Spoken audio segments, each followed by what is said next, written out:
Class, आज हमारा lecture है रेवेन्यू रिकॉग्नाइजेशन FACR ICM मेरे स्टूडेंट्स का। तो ये चैप्टर है हमारा रेवेन्यू रिकॉग्नाइजेशन का। अब इस पर ना कि इस चैप्टर को हम स्टार्ट करें और इसकी मुख्तलिफ थ्योरीज में जाएँ, तो चंद एक फार्मूले हैं और कुछ बातें हैं जो हम पहले क्लियर कर लेते हैं। ठीक है, उससे यह होगा कि आपको थ्योरी पढ़ने में भी आसानी होगी, वरना आप पढ़ते रहेंगे, नोट्स बनाते रहेंगे, थोड़ी सी हाव ना हो जाएगी तो आपको खुद पता चल जाएगा क्या पढ़ना है इसमें, क्या छोड़ना है। अब देखिए, इसमें हम यहाँ से स्टार्ट करते हैं कुछ फार्मूलों से।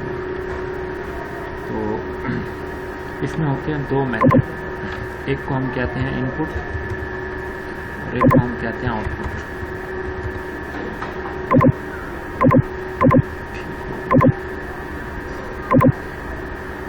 इसमें होता ये है कि हमें कोई कॉन्ट्रैक्ट मिलता है, जैसे कॉन्ट्रैक्टर होते हैं जो बिल्डिंग बनाते हैं। ठीक है, हम बड़े आसान से प्रैक्टिकल एग्जांपल लेंगे।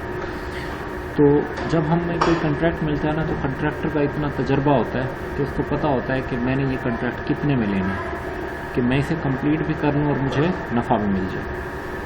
मान लें एक कॉन्ट्रैक्टर, यहाँ पर हम डाटा पुट करते हैं, एक कॉन्ट्रैक्ट प्राइस रखता है किसी भी चीज़ की ना, कि मैं आपको ये काम $400 मिलियन या 400 में करके दूंगा या 1000 कर दूँ। ठीक है, अब उसके जहन में कहीं ना कहीं उसको पता होता है कि मैं इसको 800, 600, 700 में कंप्लीट कर लूँगा और इतना अर्न कर लूँगा। अब कॉन्ट्रैक्ट क्योंकि एक हाईली कॉन्ट्रैक्ट होता है, 2 साल, 3 साल, 1.5 साल।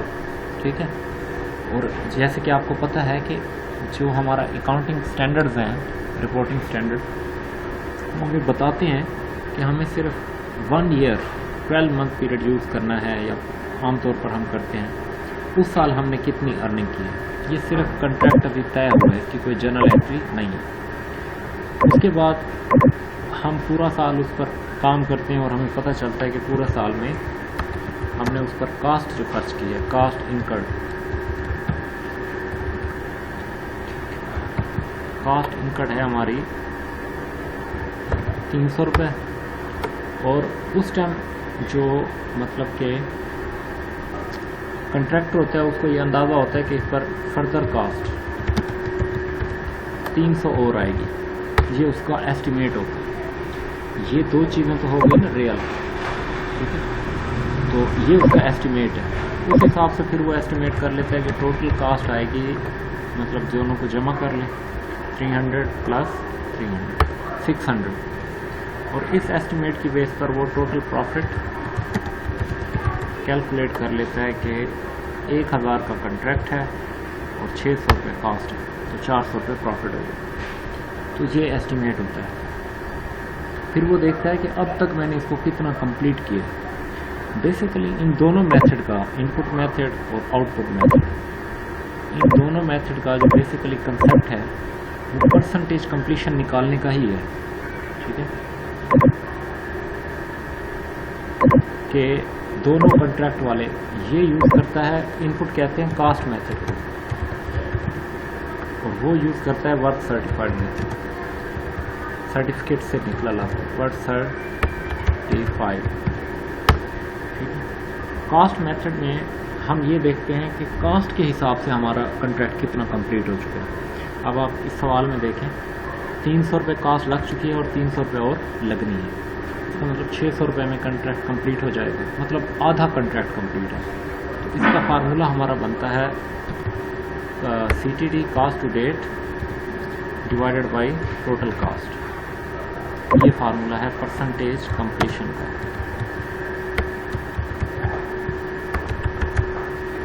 ठीक होगी। अब ये टोटल कास्ट कैसे निकलती है वो आपने यहाँ देख लिया। ठीक है, कि कास्ट इनकर्ड होगी, ये तो हमें पता है, हमने इतनी कास्ट लगाई है। फर्दर कास्ट का हम एस्टिमेट बनाएंगे, वो भी दिया होगा सवाल के अंदर कि इतनी इतनी कास्ट आप आगे होगी, तो वो हम करेंगे। अच्छा, उसके बाद उसी बेसिस पर मान लें कितना कंट्रैक्ट कंप्लीट है, हम देखते हैं 300, या फिर हम डायरेक्ट इसी 300 cost incurred 300 divided by 600 total cost, तो 50% कंट्रैक्ट कंप्लीट है, ये परसेंटेज कंप्लीशन। अब हम इसी परसेंटेज कंप्लीशन सब पर लगा देंगे, रेवेन्यू पर भी और प्रॉफिट पर भी, ठीक है। उसे हम कहेंगे revenue recognised.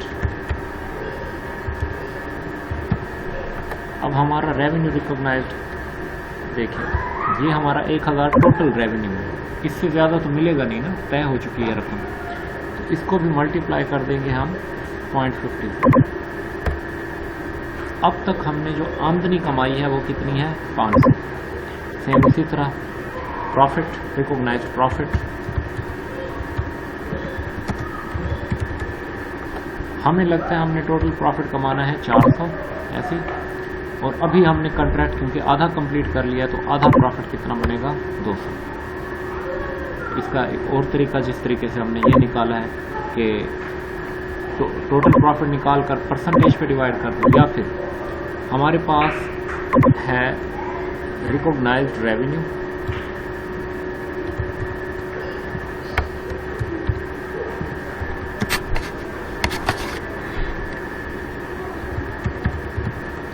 Cost to date और रिकॉग्नाइज्ड प्रॉफिट।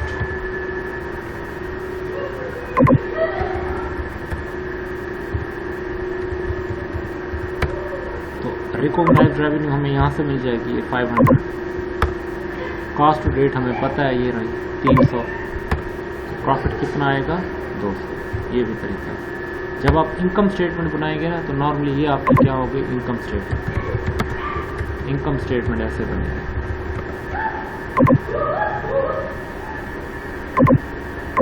ठीक हो गया। ये मतलब इतना सा है जिसे इतनी बड़ी थ्योरी में बताया जा रहा है, ठीक। यही इसके फार्मूले हैं जिन्हें डिफरेंट तरीके से आपको बताया जाएगा, ठीक। इंग्लिश अगर आपकी अच्छी है आपको इजीली समझ भी आ जाएगा चैप्टर के अंदर। इस पर एक अच्छी किताब है, लोकल बुक है, हनीफ एंड मुखर्जी की, बहाउद्दीन ज़िक्रिया यूनिवर्सिटी में पढ़ाई जाती है, या फिर पैटीवाला की बुक है, उसमें इनकी सिर्फ कैलकुलेशंस हैं और काफ़ी जानदार सवाल हैं। आप चाहें तो वहाँ से प्रैक्टिस कर सकते हैं। अच्छा, नेक्स्ट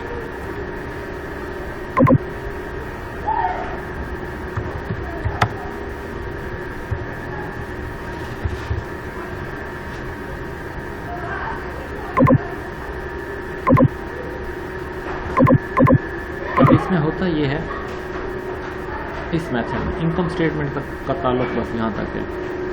नेक्स्ट में ये होता है कि जो कंट्रैक्ट ही होता है, जिस बंदे ने हमें कंट्रैक्ट दिया होता है, जिसकी हम बिल्डिंग बना रहे होते हैं, हर साल के एंड पर ना वो एक इंजीनियर को भेजता है, आर्किटेक्ट को ना, वो जाकर ना, क्योंकि अब जाहिर सी बात है हमसे तो पूछेगा नहीं कि काम मतलब आपने कितना कंप्लीट किया, वो किसी ना एक्सटर्नल पार्टी, थर्ड पार्टी को भेजता है कि जाकर देखो क्या कर रहे हैं, अच्छा कर रहे हैं, बुरा कर रहे हैं, कितना कंप्लीट है। जब वो आता है ना तो वो हमें प्रोग्रेस बिलिंग देता है। प्रोग्रेस बिलिंग से मुराद जितनी हमारी प्रोग्रेस हुई होती है ना, उस हिसाब से वो बिल बनाता है कि ना इन्होंने इतना काम कर लिया, ठीक है।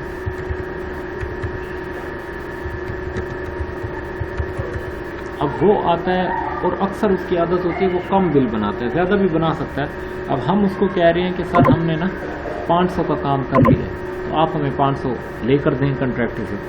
तो अक्सर कम बिलिंग बनाता है, मान लें आया है और 460 की बिलिंग बनाई है, ठीक है, 460 रुपए की बिलिंग बनाई। अब बिल कम बना है तो ऐसी सूरत में अब क्योंकि हमारी जो रेवेन्यू रिकॉग्नाइज थी वो 500 थी और बिल बना है 460 का, तो 40 रुपए का बिल नहीं बना, तो वो 40 रुपए हमारा क्या आ जाएगा, करंट एसेट आ जाएगा, CA। अब देखें, अब जब वो 460 का बिल जाके कंट्रैक्टी को देता है कि सर इतना काम मेरे हिसाब से इन्होंने कर लिया, कंट्रैक्टी फिर इससे भी बड़ा ड्रामेबाज क्योंकि उसने पैसा देना, वो क्या करता है, वो पेमेंट करता है, कैश पेड करता है 400 रुपये। वो कहता है चल तो वैसे ही रहा है, आपको ऐसा ऐसा देता रहूँगा, ठीक है। लेकिन ये भी जहन में रखिए ये कोई लॉस नहीं है, क्योंकि हर सूरत चाहे आज दे, कल दे, कंप्लीशन पर दे, हाफ कंप्लीशन पर दे, उसमें देना आपको 1000 ही है, ठीक है। तो ये चलता रहता है। कभी पूरी, जैसे अकाउंट्स पेएबल को कभी पूरी पेमेंट हम नहीं करते, अकाउंट रिसीवेबल्स लोग हमें कभी पूरी पेमेंट नहीं करते, तो ये चलता रहता है। अब फिर हम इसी कैश पेड प्रोग्रेस बिलिंग से फिर हम रखते हैं कि इसमें से कितना रह गया। ये देखिए प्रोग्रेस बिलिंग थी 460 रुपये, इसने रोक लिया, ये भी करंट एसेट ठीक हो गया। तो प्रैक्टिकली देखा जाए तो मैं क्या कहना चाह रहा हूँ, 500 का काम किया था हमने और 400 रुपये अभी रिसीव हुए, तो 100 रुपये क्या है हमारा करंट एसेट है, अकाउंट रिसीवेबल से। एक को हम कहते हैं ड्यू फ्रॉम कस्टमर, ठीक है, और दूसरे को हम कहते हैं मतलब प्रोग्रेस बिलिंग या वर्क इन प्रोग्रेस। ये 40 और 60 बस ऐसे दो हिस्सों में डिवाइड हो जाता है। 40 रुपये वो है जिसका आर्किटेक्ट ने बिल नहीं बनाया, 60 रुपये वो है जिसका बिल बनाए और मिले नहीं, ठीक हो गया। ये ट्रांसफ़र ऐसे हो जाता है। इस मेथड के अंदर तो इतनी ही चीज़ें हैं। अब जो वर्क सर्टिफाइड मेथड है उसमें और इसमें यहाँ से लेकर यहाँ तक सारी चीज़ें सेम है। फ़र्क क्या है कि इनका परसेंटेज कंप्लीशन का डिफरेंस है। ये परसेंटेज कंप्लीशन का ये फार्मूला यूज़ करते हैं, यहाँ पर एक वर्क सर्टिफाइड फार्मूला यूज़ होता है। अब उसमें समझ लें, अगर आपने ये भी समझ लिया है तो उसमें यह है कि ये जो आपकी प्रोग्रेस बिलिंग है ना, ये वाली, इस प्रोग्रेस बिलिंग को वो वर्क सर्टिफाइड का नाम देते हैं। यहाँ पे जितने की वो सर्टिफिकेट आपको बनाकर देगा ना आर्किटेक्ट, आपने उसी को रेवेन्यू रिकॉग्नाइज्ड कंसीडर करना है। और फार्मूला देखें क्या है परसेंटेज कंप्लीशन का, इसका फार्मूला है work certified WC divided by price, contract price C। ये देखें, ये यहाँ देखें, मतलब अब इसी सवाल को अगर हम ले लें, 1000 रुपये कंट्रैक्ट प्राइस है। अब काम हमने जितने का किया है, जितने का नहीं किया, वो आकर जनाब कह देता है कि काम हुआ पड़ा है 400 रुपये का, वर्क सर्टिफिकेट देता है, WC देता है 400 रुपये, ठीक है। अब हम उसको जितना कह लेना उसने अपना बना दिया जो भी। अब हम इसी 400 के हिसाब से उसका परसेंटेज कंप्लीशन देखते हैं। कंट्रैक्ट प्राइस हमारी क्या थी,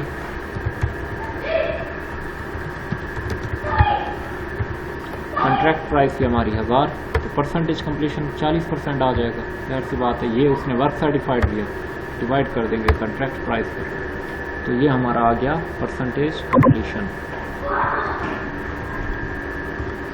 ये पूरा चैप्टर मैं ख़त्म कर रहा हूँ, ये एंड पर बताई जाने वाली चीज़ें, ठीक है। लेकिन बच्चा ज़्यादातर न्यूमेरिकल में फंसता है, थ्योरी वो कर लेता है और वो जितनी भी की जाए कम है ये। लेकिन ये वो सवाल है जो MCQ भी बताएंगे उसमें।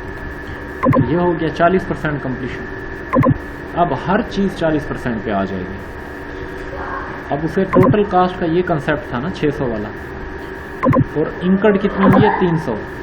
अब उसका कास्ट से भी कोई लिंक नहीं रहेगा, मतलब हम यहाँ लिखेंगे टोटल कास्ट, हमें क्या लगता है टोटल कास्ट 600, और ये 600 हमने बिल्कुल इसी चीज़ को ही यूज़ करके बनाना है, ठीक हो गया। अब क्योंकि कंट्रैक्ट 40% पर है तो हम कास्ट टू डेट भी या कास्ट रिकॉग्नाइज्ड भी 40% लेंगे। 600 मल्टीप्लाई 40%, 240। अब देखें ये वो है कि आंखों से किसी चीज़ को देख रहे हैं लेकिन मान नहीं रहे। अब आंखों से हम खुद देख रहे हैं कि इस साल हमारी 300 कास्ट लगी है, और हम खुद कह रहे हैं कि नहीं इस साल हमारा खर्चा क्या है 240। तो ना मानने वाली बात है, लेकिन वो 60 रुपये का भी फिर हम इलाज करेंगे। 300 और 240 का जो फ़र्क है, ठीक है। मेथड है रिपोर्टिंग जो भी वो कहें, तो बस रिकॉग्नाइज्ड प्रॉफिट क्या होगा फिर, रिकॉग्नाइज्ड प्रॉफिट देखिए वो कहता है आपने 400 का काम कंप्लीट किया है, ये हो गया 400 माइनस ये हो गया कास्ट टू डेट, तो रिकॉग्नाइज्ड प्रॉफिट भी 160, बिल्कुल सेम उसी तरह। हमें क्या लगता है प्रॉफिट हमारा है 400, और अगर 0.40% कंप्लीट है कोई चीज़ तो मल्टीप्लाई करें 0.40 से, 160 रुपये, ये वही चीज़। ठीक हो गया। इनकम स्टेटमेंट सेम ऐसे बनेगी। ये रही आपकी रेवेन्यू वर्क सर्टिफाइड, ये रही आपकी रिकॉग्नाइज्ड कास्ट और ये रहा आपका प्रॉफिट। ये इस साल की स्टेटमेंट है। अच्छा, इसमें अब ये जो सिस्टम था ना प्रोग्रेस बिलिंग को आमदनी के साथ कंपेयर करना, ये अब ख़त्म हो गया। क्यों? पहले तो हम कहते थे ना कि हमने 500 का काम किया, आपने बिल कम बनाया तो 40 रुपये आपने अभी बिल बनाना है, ये वाला। लेकिन अब तो है कि वो जितना बिल बनाएगा उसी को ही हम रेवेन्यू मान लेंगे। तो यहाँ तो ये चीज़ हो गई ज़ीरो। अब बाकी रही बात कैश रिसीव्ड पर। उसका एक छोटा सा फार्मूला अब आप ये देख लें। कॉस्ट रिकॉग्नाइज्ड, उसके अलावा वर्क अनसर्टिफाइड और उसके बाद recognised profit.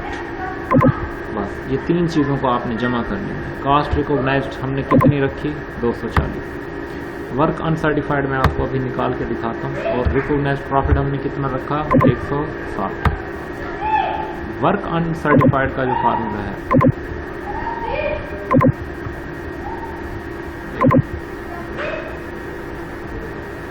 Cost to date manage cost recognised,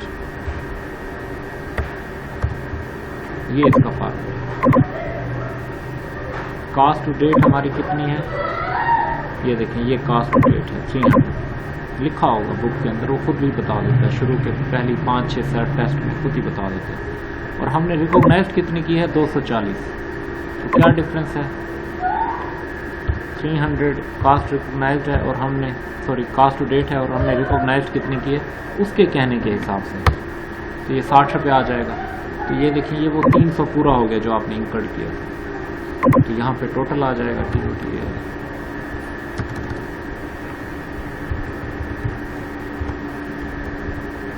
सबको जमा करेंगे। अब वो हमसे कहता है कि कैश पेड, आपको कैश पेड यहाँ 400 था ना, तो यहाँ पर मान लें हमारे पास कंट्रैक्टर, क्योंकि उसे लगता है हमने 40% काम किया तो 400 का काम किया, तो वो कैश पेड ज़्यादा भी कर सकता है, कम भी। वो करता है 320 रुपये। तो ये जो 80 रुपये होगा ये हमारा करंट एसेट हमने उससे लेना होगा। 140 रुपये, सॉरी, ये हो जाएगा अकाउंट रिसीवेबल करंट एसेट। हम उससे क्या कह रहे हैं? हमने 460 का काम किया। कैसे? हम कहेंगे 400 तो आपका आर्किटेक्ट कह रहा है, 60 रुपये का वो काम जो हमने किया है लेकिन उसने उसे रिकॉग्नाइज नहीं किया, क्योंकि उसने सिर्फ क्या देखा है कि क्या क्या चीज़ें बिल्डिंग में कंप्लीट हैं। बुनियादें बन गई हैं, दीवारें बन गई हैं, छत उस टाइम हम बना रहे थे जब आपका कंट्रैक्टर आया। अब उसने देखा वो प्रोग्रेस में है।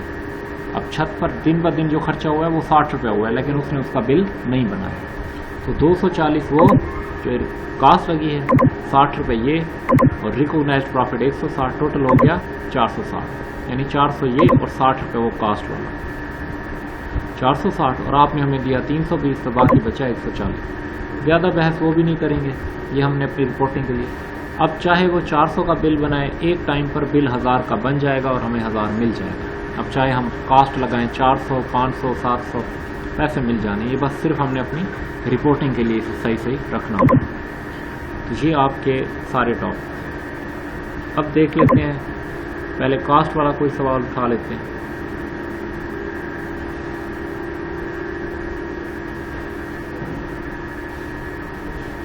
ये self test your understanding number 4 है, बेकर बुक का ही सवाल है। ठीक है, इसमें हमारे पास ये देखें आप, ये 2 मिलियन का कॉन्ट्रैक्ट है, बोनस मिल रहा है 0.4 मिलियन जब हम कंप्लीट करेंगे।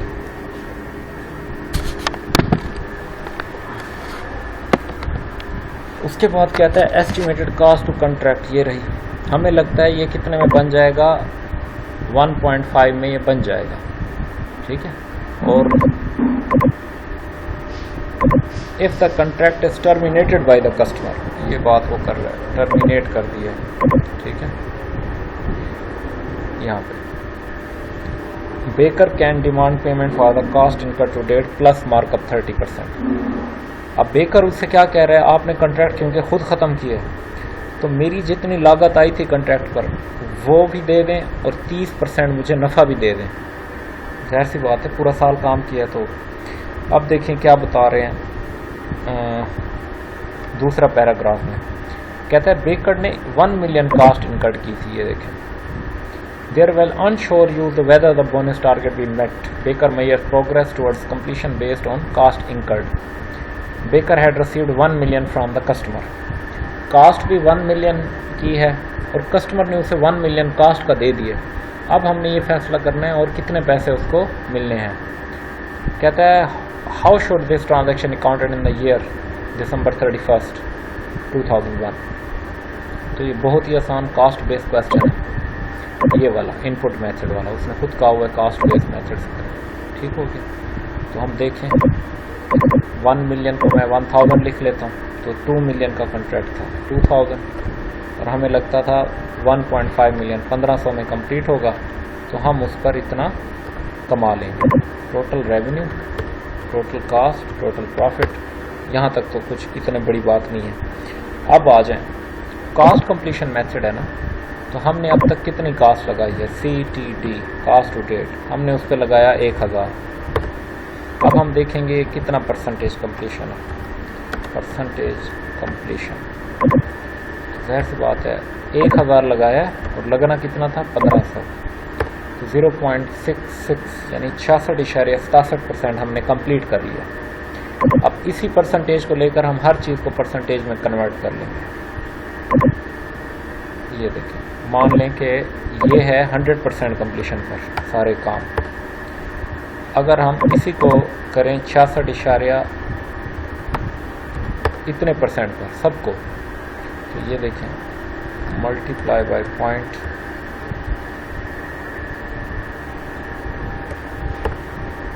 ये हमारी रिकॉग्नाइज्ड रेवेन्यू है, इतना हमने कमा लिया था। ठीक है, कास्ट कितनी आई है उसने वैसे बताई हुई है, लेकिन आप चाहें तो फिर से यही फार्मूला लगा दें, इसको भी और इसको भी।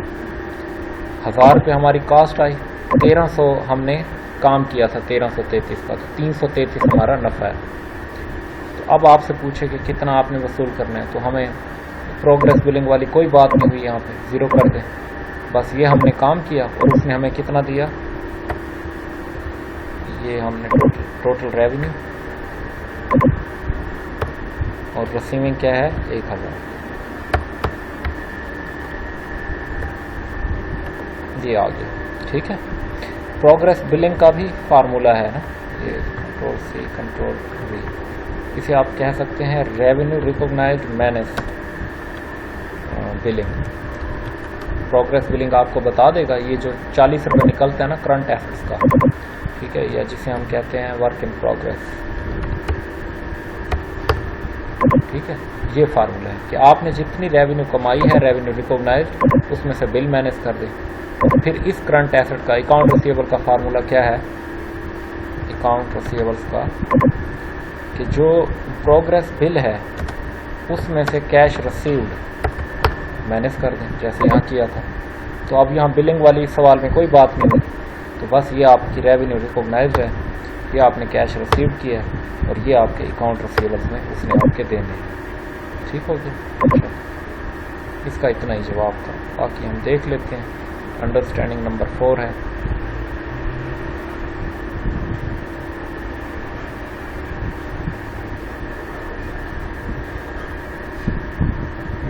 ठीक है, ये statement profit and loss account 333, 13,33,000 और 333, और स्टेटमेंट ऑफ फाइनेंशियल पोजीशन ये देखें, cost to date, profit, bill to date, तो कंट्रैक्ट एसेट यानी जो हमने वसूल करने हैं पैसे। ठीक हो गया, ये उसने टोटल भी बना के रखी हुई है। अब आ जाएं सेल्फ टेस्ट अंडरस्टैंडिंग नंबर 5। बस आपके पास फार्मूले हैं पड़े, इन पर अब आपने ज़्यादा कोई तंग नहीं होना, पैनिक नहीं होना। बस थोड़ा सा उन स्टूडेंट्स को मसला होगा जिनके ना जनरल लेजर के कंसेप्ट नहीं है, जो मतलब ये नहीं जानते कि बैलेंस शीट में क्या आना है, इनकम स्टेटमेंट में क्या आना है, अकाउंटिंग कंसेप्ट के हिसाब से कैसे कैसे ट्रीट करना है। उसका तो फिर कोई हल नहीं ना, उसका हल इन चैप्टर्स में नहीं होता। ये चैप्टर अपने स्टैंडर्ड की बातें सिर्फ बताएगा कि मेरा फलां स्टैंडर्ड है, मैं ऐसे ऐसे ट्रीट करूँगा। वो फिर आपको बैकअप पे जाकर अपने कंसेप्ट मजबूत करने होते हैं। अब देखें फिर से एक कॉन्ट्रैक्ट है और उसकी कंसिडरेशन क्या है, 10 मिलियन। ये रही बिल्डिंग देमसेल्व्स दिसंबर 31, 2001। कहता है कॉन्ट्रैक्ट पर 6 मिलियन लग चुका है, cost to complete are estimated 6 million, मतलब 6 मिलियन लग चुका है, 6 मिलियन और लगेगा। अब देखिए ये हम नुकसान पर ले लिया कॉन्ट्रैक्ट, हमें साल के एंड पर हमें पता चल रहा है कि 6 मिलियन लगा चुके हैं, 6 मिलियन और लगेगा, यानी 12 मिलियन में बनेगा। और हमने जो कीमत तय की थी वो 10 मिलियन की थी, मतलब हमें टोटल लॉस जो आ रहा है वो 2 मिलियन का आ रहा है। चलें आगे मैयस कर रहा है, वो कहता है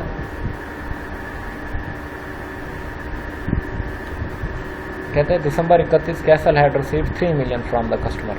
कस्टमर से 3 मिलियन आपने लिया है।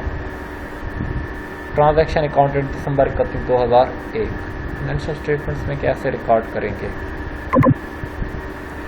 आई थिंक ये इसको कॉपी कर लेते हैं, ठीक हो गया। और इसको हम कर देते हैं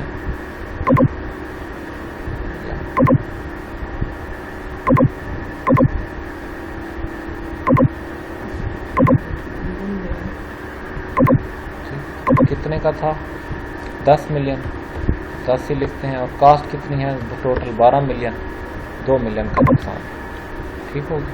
अब कितने परसेंट कंप्लीट है, 6 मिलियन, कास्ट टू डेट है 6 मिलियन, और कितना कंप्लीट होगा ये ऑटोमेटिकली आ गया, आधा 50%। तो हम यहाँ लिख देंगे 50%, हर चीज़ को 50% पर ले आएंगे। ऑटोमेटिकली कास्ट तो हमें पता है, तो ये देखें 1 मिलियन का लॉस है। अब जिसने प्रूडेंस कॉन्सेप्ट पढ़ा है उसे पता है कि अगर किसी लॉस का अंदेशा हो जाए ना आज, आने वाले वक्त के लॉस का आज अंदेशा हो जाए, ठीक है, तो उसका फिर हम क्या करते हैं, उसको आज ही लॉस कंसीडर करते हैं। 1 मिलियन का लॉस अगर आधे कॉन्ट्रैक्ट पर है और 2 मिलियन के होने के चांसेस हैं, तो अगले 1 मिलियन का भी हम लिखेंगे। तो टोटल हमारा लॉस क्या हो जाएगा, प्रोविजन लिखेंगे लॉस की 2 मिलियन। अब आ जाएं इस पर कि रिसीविंग कितनी होगी अकाउंट। 3 मिलियन कैश रिसीव्ड हुआ है हमें ऐसे ही, और हमने काम कितना किया हुआ था, 5 मिलियन का, आधा काम कर लिया ना, 10 में से 5 का काम किया हुआ था, और 3 रिसीव हुआ है।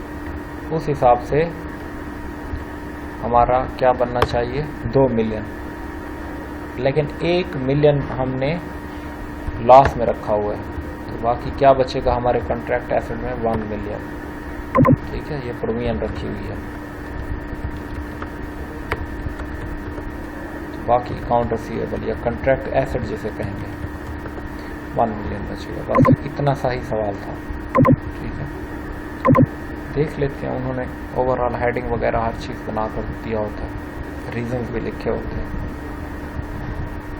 सवाल सारे खुद करने की ट्राई करें, फिर बाद में उनके जवाब देखें। पहले स्टूडेंट जवाब खोल के बैठ जाता है, फिर उसे लगता है वो हल कर रहे हैं, वो हल नहीं कर रहा होता, वो सिर्फ उसने याद किया होता है जिसको वो रिवाइज कर रहा होता है। ये देखें, कहता है 2 मिलियन का लॉस है आपका, फिर देखें ये 50% पे ले आया हर चीज़ को, 1 मिलियन लॉस, और ये देखें कहते हैं cost of sale provision to recognise the full loss 1000। Loss 1 million का है, 5 में से 6 गए तो मैंने इसका 1000, लेकिन 1000 और लॉस लिखा है, तो 2 मिलियन का लॉस हो गया। अब आ जाए, ये देखें ये लिखा हुआ है इसने फाइनेंशियल पोजीशन में, कहते हैं कॉस्ट टू डेट आई है 6 मिलियन, लॉस टू डेट है 2 मिलियन, ठीक है। प्रॉफिट होता है तो ऐड होता है, तो टोटल 4 मिलियन और बिल हुआ 3 मिलियन, तो 1 मिलियन का हमें कॉन्ट्रैक्ट एसेट है। चलो, अंडरस्टैंडिंग नंबर 6 है। चैप्टर अगर कोई पढ़ा करे ना किसी दिन, तो मेरा मशवरा ये है कि आप उसको उसी दिन ही ख़त्म कर दें। कनेक्टेड होता है ना, आप देखें अगर मैं आज लेक्चर रोक दूं और कल सेल्फ टेस्ट 6 पढ़ाऊं, तो फिर से वही सारी कहानियां बनानी पड़ती हैं ना, तो बेहतर यही है जो चैप्टर मिला है ना उसे कम से कम उसी किताब से तो उसी दिन ही ख़त्म कर दें। तो कोई बात नहीं, 2 घंटे की बजाय 4 लगा लें, लेकिन अगर एक दिन के 4 घंटे नहीं लगाएंगे ना तो 6 दिन के 2-2 घंटे लगेंगे। तो आपको 3-4 गुना ज़्यादा टाइम, क्योंकि बंदा फार्मूला जहन में होता है, कैलकुलेशन पक्की हो जाती हैं, कलम चल रहा होता है, 2-2, 3-3 पॉइंट हर क्वेश्चन में नए होते हैं, तो ईजिली स्टूडेंट कर जाता है। मेरा तो मतलब यही तरीकाकार है कि मतलब चैप्टर उठाया तो ख़त्म ही कर दें।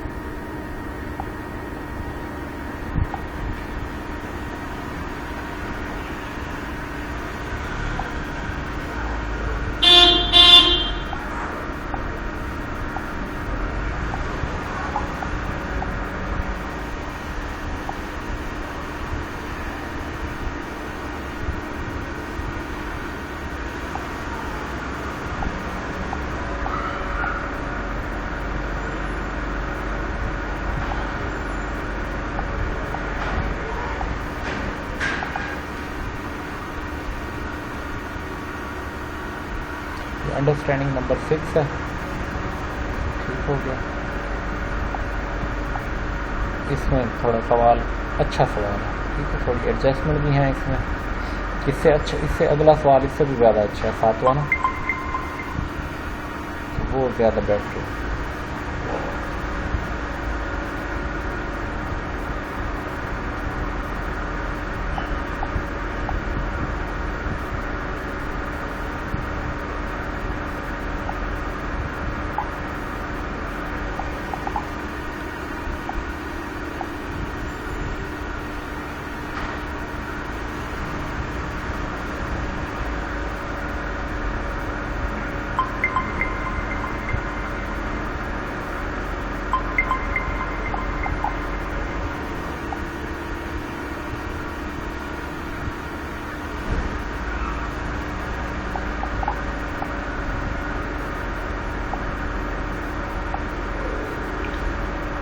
देखें, ये दूसरी लाइन में लिखा हुआ है 100 मिलियन का कॉन्ट्रैक्ट है और 2 सालों में कंप्लीट होगा।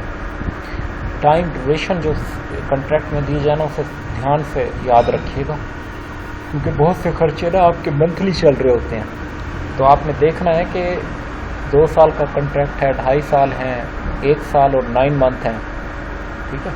चंद एक चीज़ें अकाउंटिंग करते हुए तो आपके माइंड में होनी ही चाहिए ना एज ए अकाउंटेंट। हर चीज़ पर नहीं सोचने बैठ जाना, बस वो फिक्स कर लें कि ये इन चीज़ों को देख लेना सवाल है।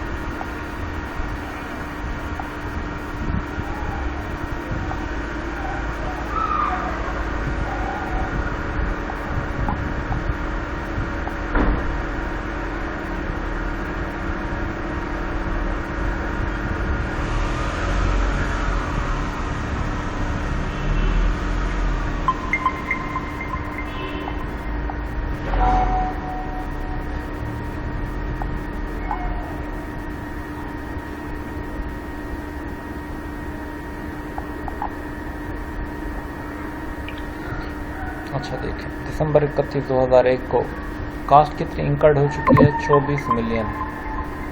कास्ट कंप्लीट टू एस्टिमेट कितना है? 20 मिलियन। तो कह रहा है 24 मिलियन अब तक लग चुके हैं, 20 मिलियन और लगने के इम्कान है। कहते हैं इन एडिशन, मतलब इसके एडिशन के अलावा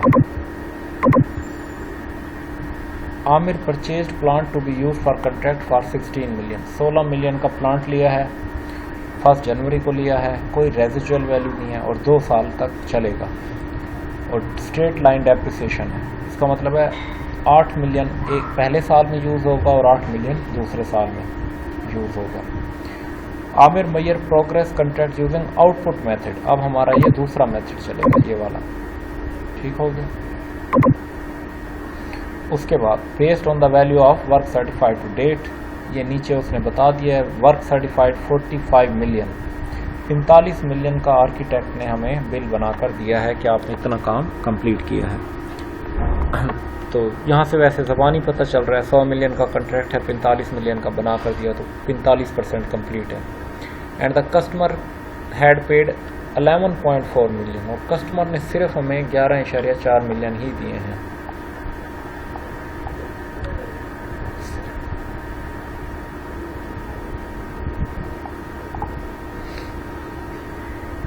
आप मेरा लेक्चर चाहें तो 1.5 या 2 की स्पीड पे सुन लीजिएगा, ठीक है, क्योंकि मैं रात को बाकी और क्लासेस लेकर और गवर्नमेंट जॉब की वजह से और भी 2-3 बिजनेस हैं उनकी वजह से थका हुआ होता हूँ, तो आप इजी होकर, लेकिन ये मैं गारंटी से कहता हूँ कि जो चीज़ें मैं पढ़ा देता हूँ, क्योंकि बैकअप का फार्मूले मैंने खुद बनाए होते हैं, तो बहुत जल्दी चैप्टर कंप्लीट हो जाता है।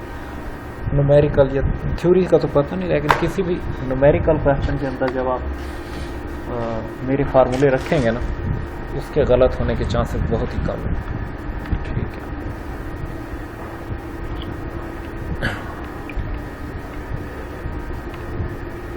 चलो, तो सिंपल तरीके से फाइंड करते हैं। पहले सबका टोटल फाइंड कर लेते हैं, फिर सबको उठा के परसेंटेज में कन्वर्ट कर देंगे, ठीक हो।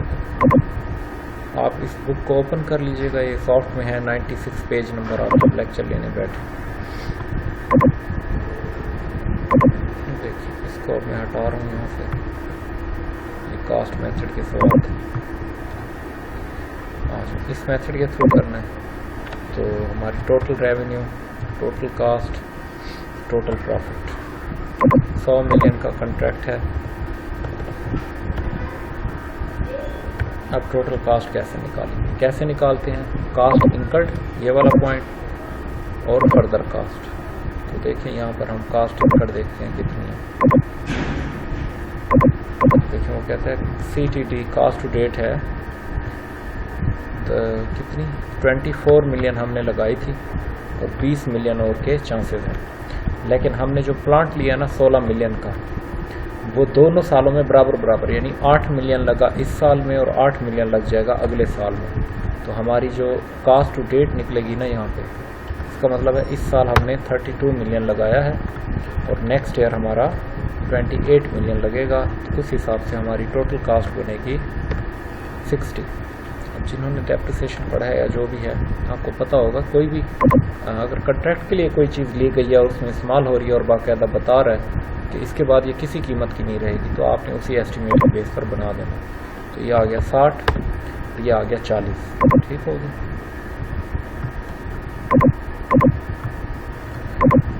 अब हमें वर्क सर्टिफाइड कितना दे रहा है? 45, 45। तो परसेंटेज कंप्लीशन कितना आएगा? ये work certified divided by contract price 45%। ये क्या है? 100। ये देखिए, work certified divided by contract price, ये हमने पढ़ा। अब हर चीज़ को 45% पे ले जाए, मल्टीप्लाई 0.45, 27। बस इसमें से माइनस करें, ये प्रॉफिट भी 45% पे चला जाएगा। फिर से वही आंखें बंद करने वाली बात है। ये देखें, 32 मिलियन हमें पता है हमने लगाया है, लेकिन वो हमें कास्ट लिखने की कितनी इजाज़त दे रहा है? 27 मिलियन की। अब हमें नज़र आ रहा है कि 5 मिलियन हम कास्ट कम लिख रहे हैं, लेकिन अकाउंटिंग का कंसेप्ट है ना मैचिंग, कास्ट और रेवेन्यू पैरेलल चलती है। जितनी रेवेन्यू को लिखने की इजाज़त देगा हम उतनी ही कास्ट लिखेंगे, और जितनी कास्ट लिखने की वो इजाज़त देगा उतनी रेवेन्यू लिखेंगे। तो उसकी तरफ से जिस चीज़ की इजाज़त मिलेगी दूसरी चीज़ ऑटोमेटिकली उसमें कन्वर्ट हो जाएगी, ठीक है। ये आपकी इनकम स्टेटमेंट बन गई। आपने इस साल 45 मिलियन का काम किया है, 27 मिलियन आपका खर्चा और 18 मिलियन आपने अर्न कर लिया, ठीक हो गया। लेकिन ये इतना इशू नहीं है कि 45 मिलियन का काम किया, काम हमने 100 का ही करना है और 100 रुपये ही मिलना है। तो ये हो सकता है इस साल प्रॉफिट ज़्यादा आ रहा हो, कम आ रहा हो, जो भी है। अच्छा, अब आ जाए असल चीज़ की तरफ कि 45, और ये मैंने फार्मूला आपको बताया था, cost recognised, work uncertified, recognised profit, total, और ये कैश रिसीव्ड और फिर account receivable, control C, control V, ठीक हो गया। कास्ट रिकॉग्नाइज्ड हमें कितना करने की इजाज़त है? 27। वर्क अनसर्टिफाइड कैसे निकलता है? कास्ट टू डेट में से कास्ट रिकॉग्नाइज निकाल दें। ये देखिए, कास्ट टू डेट आज तक अब तक कितनी है? 32 मैंने ये 27 निकाल दें। इतना रिकॉग्नाइज करने की इजाज़त है। वो देखिए, वो 5 का गैप हमने अंदर ले आए हैं। प्रॉफिट रिकॉग्नाइज्ड कितना है हमारा 18, तो टोटल हो गया 50। ठीक हो गया। और उसने हमें कितने की बिलिंग दी है, यहाँ पर अब हमारी बिलिंग आ जाएगी, work certified, bill to work certified 45, 5 million हमारा वर्क इन प्रोग्रेस हो जाएगा। ठीक हो गया। और कैश रसीद हमें कितना हुआ है, कैश रसीद है 11.4, 11.4। अब देखें 45 बच रहा था, टोटल है 50, 45 की वर्क सर्टिफाइड हुई है। तो उसके बाद कितना आता है, मैंने ये हमारा अकाउंट रसीद। ठीक है। तो अच्छा ये बताता जाऊं कि ये भी हमारा एसेट है, ये भी एसेट है। ये कैसे एसेट है, अब हमारे हिसाब से हम ये काम कर चुके हैं। ठीक है, 5 मिलियन का कास्ट इनकर्ड कर चुके हैं हम, लेकिन उसने नहीं अपनी मतलब वो सर्टिफिकेट नहीं बनाया। ठीक है, कभी ना कभी तो बनाएगा, बनाना उसने 100 मिलियन का ही है। तो जो काम हम कर चुके हैं और अभी तक पैसे नहीं मिले तो हमारा एसेट हो गया ना, वो है इसी अकाउंट रिसीवेबल का हिस्सा ही है। तो करंट एसेट्स में जो हम लिखेंगे ना CA, बल्कि ये दोनों में लिख देता हूँ, करंट एसेट, ये CA, तो इसको मिलाकर लिखेंगे प्लस ये हमारे करंट एसेट्स हैं, करंट एसेट ऑफ कंट्रैक्ट। एक अब हमारे पास एक फिक्स एसेट भी है। ये देखिए हमने एक प्लांट लिया था, 8,000 का हमने खर्च कर लिया, 8 का, और 8 का बचा हुआ है। तो उसका आपको थ्योरी पता है कि प्रॉपर्टी प्लांट एंड एसेट में से क्या करें, 16 का लिया था, 8 का खर्च कर लिया, तो बाकी 8 का, तो हमारे एसेट्स कितने हो गए, प्लस ये हमारे एसेट हो गए, टोटल एसेट्स। ठीक हो गया। बस इतना सा क्वेश्चन था। अब देखें, इसको चेक करते हैं। अंडरस्टैंडिंग नंबर 6 है।